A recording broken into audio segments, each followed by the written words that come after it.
Isang kwento na naman mga kahiwaga ang inyong abangan dito sa Ang Mga Kwento ni Kasiano.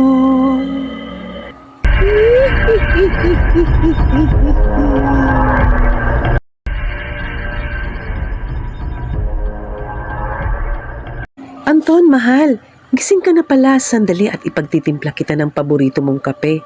Abay, di mo alam.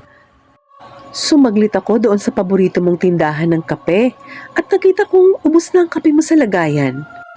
Walang imik si Anton na dire-diretso at tinungo ang pintuan ng kanilang kusina.